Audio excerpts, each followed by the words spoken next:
नमस्कार दोस्तों, मैं हूं लालमन यादव। आप देख रहे हैं पीएन एक्सप्रेस। आइए कुछ प्रमुख खबरों पर एक नजर डालते हैं। बरधा थाना क्षेत्र ग्राम जिंदोपुर निवासी ठगी का शिकार हुए केदार यादव पुत्र स्वर्गीय निकाहू यादव अज्ञात बाइक सवार केदार यादव के पानी पीने के लिए मांगा।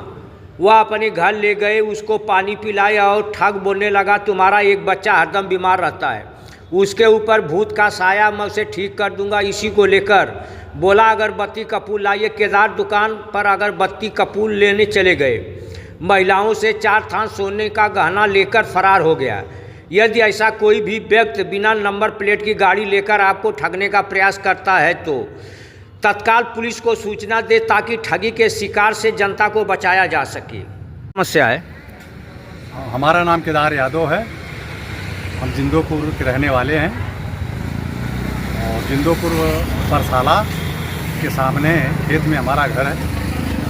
वहाँ पर हम अपने खेत के डाँड़े खड़े थे। एक व्यक्ति आया, वहाँ मोटरसाइकिल रोड पर खड़ा किया और हमारे से पालगी किया और मैंने उसको आशीर्वाद दिया।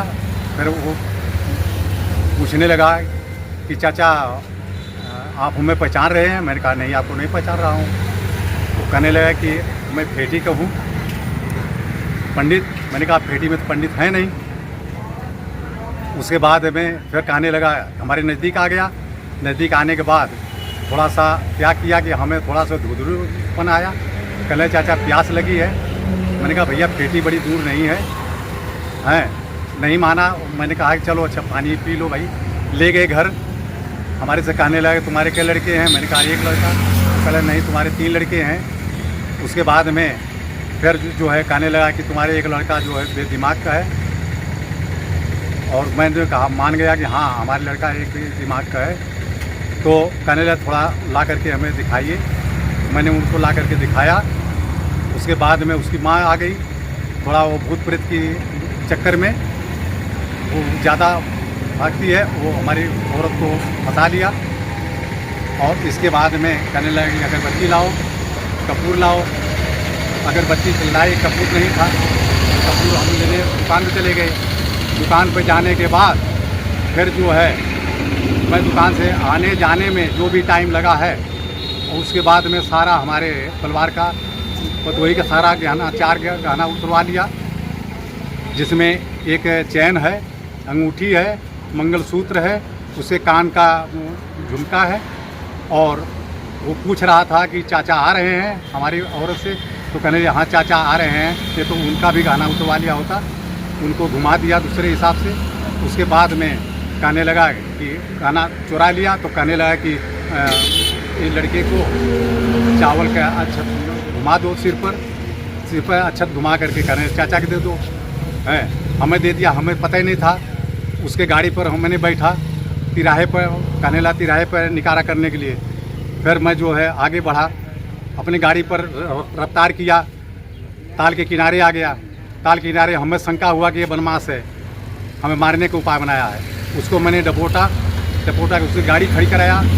गाड़ी खड़ी करा करके तो इतने दूर में पहुंच गया था।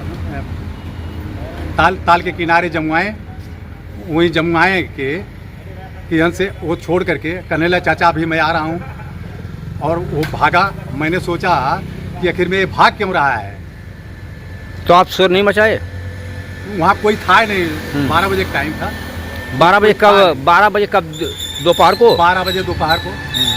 वहाँ कोई नहीं था क्योंकि आगे दुकान थी। देखा मैंने कोई था नहीं। उसके बाद में वो कहने लगा कि मैं चाचा चिंता मत करो, मैं बाजार से आ रहा हूँ। मैं सोच रहा था कि ये साला ये चावल क्यों लेके भाग रहा है? थोड़ा सा चावल था उसमें कागज में, और ये चावल लेके क्यों भाग रहा है? हमारे गांव से एक पंडित जा रहे थे, तो वो पंडित को देखे तो गाड़ी अपनी रोके। तो हमें देखे कहे कि चाचा क्यों ऐसा क्यों हो भैया तुम? तो मैंने कहा कि ऐसे से बात है, कोई दिक्कत नहीं है। फिर मैंने ले गए घर, हमें छोड़े। घर छोड़ने के बाद में जब मैं घर पहुंचा तब हमारी बहू और हमारे औरत हमारी कहने लगे कि वो सामान कहाँ गया। मैंने कहा कौन से सामान? कहले वो जेवर था, जेवर लेके गया। वो कहाँ गया? मैं तो वो तो चला गया, भाग गया। तो आप एप्लीकेशन दिए? हाँ, मैंने जो है 112 पर कॉल किया। 112 वाले आए। फिर थाने से गए एसआई और 3-4 सिपाही, वहाँ जा करके छानबीन किए।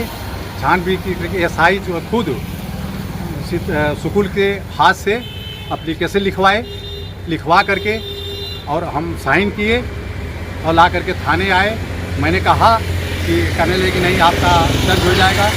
फिर मैं एसएचओ के पास गया, एसएचओ साहब कहने लगे कि कैमरा चेक कर रहे हैं हमारे यहाँ।